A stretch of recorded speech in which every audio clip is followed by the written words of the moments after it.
Nous entrions alors dans la mission commando cacher la grossesse de Marina. Chaque matin, c'était vêtements larges et inspection au peigne fin. Nous passions notre temps à valider ou invalider. Elle, qui ne portait que des vêtements ultra moulants, n'avait pas d'autre choix que de porter des vêtements ultra larges. Ah, c'est tellement moche, comment t'as pu acheter ça? Purée, au lieu de te plaindre, tu peux me remercier. Beaucoup de gens à l'internat commençaient à se poser des questions sur ce fameux changement de style. Pourquoi elle ne portait plus de débardeurs moulants? Pourquoi ses jeans? Et surtout, pourquoi ses pulls? Quoi? Non, rien, nouveau style. C'est quoi ce changement de look? Oh, je sais pas, c'est ringard les trucs près du corps. Bah ça te dérangeait pas la semaine dernière? Oui, bah j'ai changé d'avis, voilà. Il bouge. Quoi? Rien. Marina s'éloignait peu à peu de ses amies qui, elles, n'étaient pas au courant de sa grossesse. Elle voulait que ça reste secret. À la cantine, on s'assurait de toujours être à côté d'elle et de manger exactement la même quantité qu'elle pour ne pas éveiller les soupçons. Et c'était dur. Non, je dois pas éveiller les soupçons. Purée, je vais vomir. Pendant les réunions d'internat, Donc, Marina avait parfois mal au ventre et nous faisions en sorte de détourner l'attention. Finalement, à trois, on était devenus une vraie équipe. Je percevais chez Marina une part de sa personnalité que je n'avais jamais vue. Tu fais quoi? Je chante une berceuse. Sérieux? Allez-y, chantez avec moi. Do, l'enfant. Ça rigole fort ici. Oh, cache ton ventre. J'espère que vous faites vos devoirs. Oui, bien sûr. Oui, bien sûr. Quoi? Tous les soirs, on s'imaginait notre nouvelle vie à trois. Toi, tu seras la tata du lundi et du mardi, et toi, celle du mercredi et du jeudi. Sérieux? Oh, mais c'est trop cool. Jusqu'à ce que l'amour s'en mêle et que je fasse la plus grosse gaffe de toute ma vie. Tu peux entrer? On vous laisse. On vous laisse. T'es pote avec Marina maintenant? Pote, c'est un grand mot, mais je dirais que je la soutiens. Soutiens à quoi? Bah, pour son bébé. Quoi, Marina est enceinte? Qu'est-ce que je fais? Salut maman. Coucou, ça a été ton contrôle de maths? Ouais, ça va. Ouais, j'avoue. On est dans la même classe depuis tellement de temps et on se parlait même pas. Ouais, je te jure, c'était un truc de ouf. Abusé, surtout qu'on se plaît bien. Ouais, non, mais je te jure, c'était abusé. J'adore. Depuis quand il rigolait avec une fille comme ça? C'était moi, normalement. Tous les souvenirs me revenaient. Non, mais je te jure, on se parle jamais alors qu'on est dans la même classe. On passait des après-midi à regarder des films ensemble. Dès qu'on avait du temps libre, on allait se rejoindre et se retrouver pour faire plein d'activités ensemble. Louise? Ouais? Pourquoi t'appelles Louise? Tu connais la fille qui parle à Léo, là? Ah, Sophia, bah quand elle a eu la confirmation que Léo était célibataire, elle a foncé, quoi.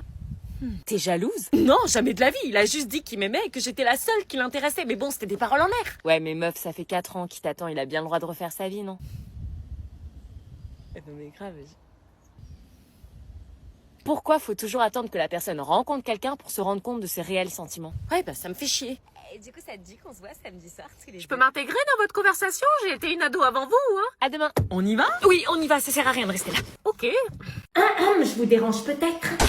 Quoi? Hein? Donc je vous ai dérangé. Ouais, un peu là, qu'est-ce qui te prend? Tu la connais à peine. Je vais vous laisser, je veux pas être dans les problèmes. Ouais, barre-toi et on arrête les courses pour ma grand-mère, t'as rien à faire dans ma famille. Non, reste. Non, pars. Elle est jalouse, ta cousine, ou je rêve? Non, on n'est pas cousins. Quoi? Donc c'est ta copine qui passe les vacances avec toi? Non, c'est rien, elle... Mais tu comprends jamais rien, toi, hein. On a passé notre enfance ensemble, on a grandi ensemble, on a partagé les bains quand on était bébé, et toi tu me fais un coup dans le dos comme ça. Hein? T'es amoureuse de moi ou quoi? Pauvre idiot, tu sais même pas ce que tu loupes, mais vas-y, reste avec elle, hein. Puis t'avais pas un mec? J'ai menti. Elle déraille.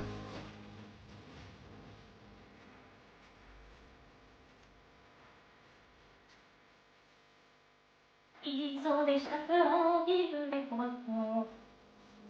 Ça va, ma chérie? Pourquoi tu pleures? T'as pas assez mangé ce soir?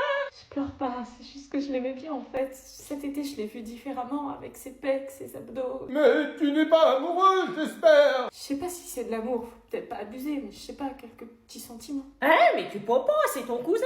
Non, mamie, je sais que c'est pas vrai, c'est pas mon cousin. Et que racontes-tu? Je vous ai entendu la dernière fois dans le salon avec papy. T'as parlé de maman, t'as dit qu'elle était adoptée et qu'il fallait lui dire. Je parlais de Sabrina, la fille de Jean-Charles et Marguerite, qui a été adoptée. Elle me pardonnera jamais d'avoir connu la vérité, mais pas de ta mère. Quoi? Mais ta mère est bien notre fille, je me souviens du jour de sa naissance comme si c'était hier. Elle lui a arraché le col de l'utérus. Vous retrouvez la mémoire, papy? Pour une partie de jambes en l'air, je m'en souviens toujours. Je vais vomir. Mais quel idiot, lui. Mais tu vois, écouter aux portes, on comprend tout de travers et hors contexte. Oh purée, ça me dégoûte alors. Je confirme que c'est bien ton cousin. Ah, et je savais que vous aviez entendu. Oh non, je suis trop gênée d'avoir eu des vues sur lui. T'es vu, t'as besoin de lunettes? Non, mais je sais pas ce qui lui prend. Non, c'est bon, vous pouvez faire tout ce que vous voulez, je m'en bats les reins. T'as pas quelque chose à dire? Excuse-moi, Salomé. T'inquiète pas, c'est oublié. À jeudi pour les courses. Attends, je reviens. T'es sûre tes parents sont pas là? Non, non, aucun problème, t'inquiète, je vais faire un truc vite fait. Ok, je t'attends.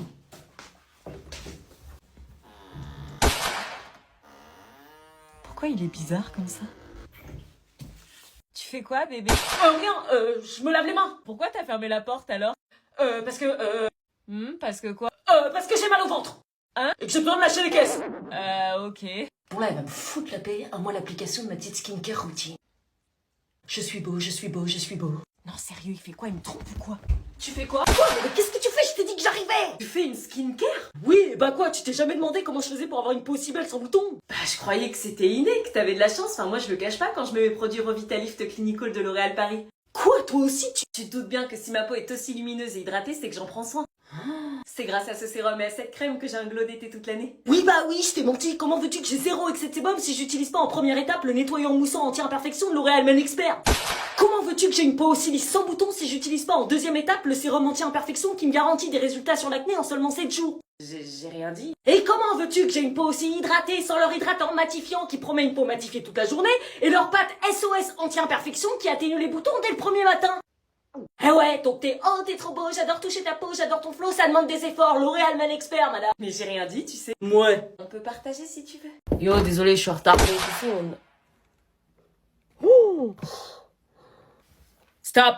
Quoi? Dans cet établissement, on dit pas yo, on dit bonjour et on n'arrive pas en retard. Bah tranquille, problème de bus, ça arrive, non? Regardez sa tenue, comment il est habillé. Votre casquette. Quoi, la casquette? Enlève ta casquette. Pourquoi? Article 6. Tout élève pris en train de porter une casquette, un bonnet ou tout couvre-chef sera sanctionné par 3 heures de colle. Quoi encore? T'es habillé. Pourquoi vous êtes tous habillés comme des pingouins, wesh? Article 4. Le port de l'uniforme scolaire est obligatoire au sein de l'établissement et doit être respecté par tous les élèves. Ah non, mais moi je mets pas ça. Hein. Il va se faire sanctionner. On a déjà plus de style que toi. C'est le règlement. Ah si. Comment il laisse son uniforme? Hop, hop, hop, téléphone. De quoi, téléphone? Dans la boîte. Quoi? Vous devez déposer votre téléphone portable dans la boîte. Ah non, wesh, c'est quoi ce délire? Moi je laisse pas mon téléphone dans une boîte, hein. Soyez rassurés, ils vous sont remis chaque jour après les cours. Mais L'adhésion à ce cadre n'est pas négociable. Si ça vous pose un problème, c'est que ce lieu n'est pas fait pour vous. j'ai pas eu le choix, wesh. Wesh une fois. Wesh 2 fois. Wesh. Wesh 3 fois 2 heures de colle. Non, ok. Quel plouc. Wesh frère, qu'est-ce que t'as rigolé, toi? Oh, madame, il m'a dit frère alors que je suis pas son frère. Frère, une fois. Non, ok, j'arrête. Vous pouvez vous asseoir. Wesh, c'est une prison, votre truc. Wesh 4 fois 5 heures de colle. J'avais décidé de suivre José pour le bien de mon couple. Après tout, je n'avais pas pensé à lui durant les 5 ans qui se sont écoulés. Et comme vous me l'avez dit en commentaire, on ne gâche pas une relation pour un crush du passé. T'es sûre de ce que tu fais? Évidemment, Sandy adorait me mettre le doute. Oui. Parce que moi, je veux bien t'avoir en belle-sœur, tu sais. Sandy. Prends soin d'elle, José. Hein. Bien sûr. La gênance. Nous repartions donc en direction de notre cocon d'amour. C'est qui, ce Willy? Oh non, lui aussi se met à me parler de Willy. Comment je peux l'oublier maintenant? Un mec que je connaissais de l'internat du lycée, pourquoi? Parce qu'il me regardait bizarre. Ah bon? Et il te regardait comment? Comme un mec jaloux. Pourquoi cette nouvelle me faisait plaisir? Quand je suis arrivée, on dirait qu'il y avait une ambiance chelou. Si lui sentait des choses, ça me confortait pas dans l'idée de me marier. Ça va? C'est quand le mariage? Dans 2 semaines. On est tous invités. Pourquoi? Elle te plaît toujours? On n'oublie jamais son premier amour. Les préparatifs du mariage avançaient bien, mais son visage ne s'enlevait pas de ma tête. Anna! Oui? Ça te dit qu'on fasse des pochettes surprises aux invités? Oui, si tu veux. Mais depuis cette rencontre chez Marina, bizarrement, je me mis à croiser Willy plus souvent. Salut. Willy? Ouais, je suis un nouveau client. Il plaisante ou quoi? Pourquoi moi? J'ai besoin de ton aide pour développer ma boîte. Il avait répondu à ma question. Ok. Si tu veux, je demande à quelqu'un d'autre. Oui, s'il te plaît. Non, aucun problème. On peut travailler ensemble. Je vais me marier et il est normal que je puisse travailler avec n'importe qui sans problème. Assieds-toi, je t'en prie. Mais j'oubliais que travailler avec quelqu'un qui nous a autant fait tourner la tête, c'est un peu compliqué. Je dirais même plus très dur. Il a pas de bague? Comment un mec aussi beau que lui n'a pas de bague? Reprends-toi. Mais suite à ce rendez-vous, je me mis à croiser Willy partout. Mais vraiment partout. On ne s'était jamais recroisés en 5 ans, et là, on se croisait tout le temps. Jusqu'à la terrasse d'un café. Était-ce un signe du destin? Pourquoi on me mettait Willy sur mon chemin alors qu'à la base j'avais trouvé mon bonheur? Et en plus de ça, il remplaçait Marina les jours où elle devait garder Alban pour nous aider à réceptionner tous les colis d'accessoires pour le mariage. J'ai trop hâte de devenir ton mari, ma chérie. Je n'arrivais même pas à savoir si j'étais sincèrement heureuse. Au stade où même en dormant, j'ai balancé son nom. Willy. Quoi? Willy. Anna! Quoi? Tu parles dans ton sommeil. Ah, pardon. Tu parles d'un mec. Un mec qui? Willy, tu as dit je t'aime, Willy. Qu'est-ce que je fais?